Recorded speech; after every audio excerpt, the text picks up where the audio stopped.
அந்த hard disk காணாமல் போன விவகாரம் மிக மிக தீவிரமான விவகாரம் என்பதை நான் ஏற்கனவே ஒரு பத்திரிகையாளர் சந்திப்பில் வலியுறுத்தி இருக்கிறேன்.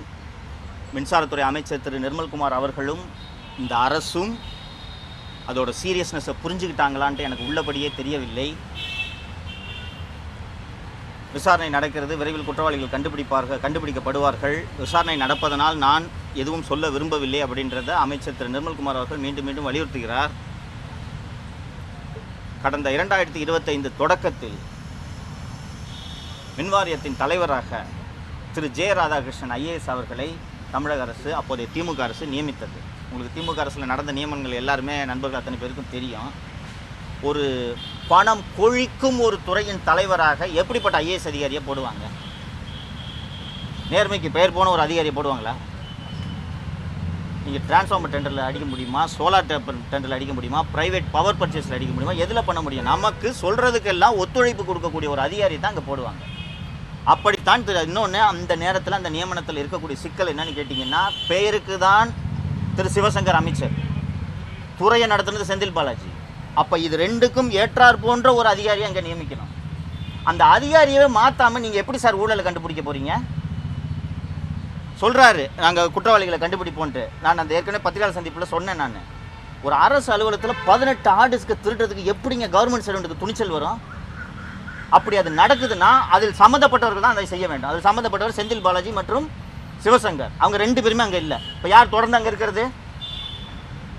திரு ஜே ராதாகிருஷ்ணன் திமுக ஆட்சியிலும் மின்வாரிய தலைவராக இருக்கிறார், இப்போதும் மின்வாரிய தலைவராக இருக்கிறார். அப்போ அவரை மாற்றாமல் நீங்கள் எப்படி இந்த ஊழலை கண்டுபிடிப்பீங்க? ஹார்ட் டிஸ்குகள் காணாமல் போனதும் முதல் சந்தேகம் இவரை நோக்கி தானே திரும்பி இருக்கணும். இன்னைக்கு நான் முதல்வர் பார்வைக்கு வச்சிடுறேன். அதை நீங்கள்லாம் இன்டெலிஜென்ட்டான ஆட்கள், பத்திரிகையாளர்கள், உங்களுக்கு தெரியும். நான் வெளிப்படையாக சொல்ல விரும்பலை, நான் சொல்லிடுறேன். பிரதர், உங்களுக்கு தெரியும், சம்மர் ஆல்மோஸ்ட் முடிஞ்சிருச்சு, ரைட்டுங்களா? இந்த ஏன் மின்வெட்டுனா, எங்கள் வீட்டில் மின்வெட்டு போது வருது. எல்லார் வீட்லேயும் ஃப்ரிட்ஜு, வாஷிங் மிஷின், டிவி எல்லாமே வச்சுருக்கோம். ஒரு நாளைக்கு 20 வாட்டி கரண்ட் போய்ட்டு வந்துச்சுன்னா விளங்குமாங்க அந்த மிஷினு? இன்னும் பல பேர் உங்களில் இஎம்ஐ கட்டிகிட்டு இருப்பீங்க, அந்த டிவி ஃப்ரிட்ஜுக்கெலாம் இஎம்ஐ கட்டிகிட்டு இருப்பீங்க இல்லைங்களா? இப்படி கரண்ட் போய்ட்டு வந்துச்சுன்னா என்னங்க ஆகும்? அந்த பொருள் வாங்க முடியுமா திருப்பி? கேட்டால் மின் தேவை அதிகமாக இருக்கிறது, மின் பகிர்மானத்தில் சிக்கல், விநியோகத்தில் சிக்கல் இல்லைன்ட்டு ஒரு புதிய விளக்கத்தை ராதாகிருஷ்ணன் கொடுக்குறார்.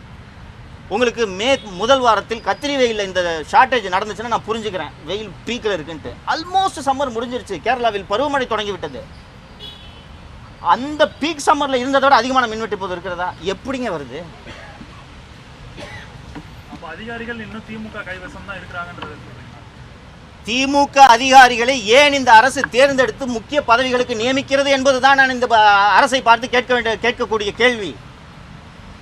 திமுக அரசுக்கு நெருக்கமான அதிகாரிகள், ஊழல் செய்ய துணை போன அதிகாரிகளை தானங்க திமுக அரசு தேர்ந்தெடுத்து நியமிக்கும். அதே அதிகாரிகளை முக்கிய பதவிகளுக்கு நீங்கள் நியமிக்கிறீர்கள் அல்லது அந்த அதிகாரிகளை தொடர விடுகிறீர்கள் என்றால் திமுக ஆட்சி தொடர வேண்டும் என்று இந்த முதல்வர் விரும்புகிறாரா, தாவேக விரும்புகிறதான்றதான் நான் உங்களுக்கு முன்னாடி கேள்வியாக வைக்க விரும்புகிறேன். எலக்ட்ரிசிட்டி டிபார்ட்மெண்ட்டில் அந்த டாப் டு பாட்டம் ஊழலுங்க. வந்த உடனே அந்த மின்வாரிய தலைவரை நீங்கள் மாற்ற வேண்டாமா? ஃபோர்மேனையா மாற்றிட்டு இருப்பீங்க? மின்சாரத்துறை அமைச்சர் திரு நிர்மல்குமார் அவர்கள் போய் ஆய்வு செய்துட்டு லைன்மேன் எல்லாம் 4-5 பேர் சஸ்பெண்ட் பண்ணார்.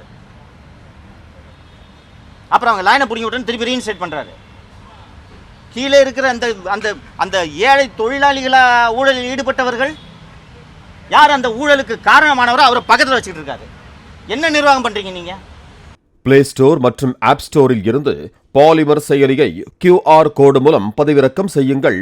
செய்திகளை உடனுக்குடன் பெறுங்கள்.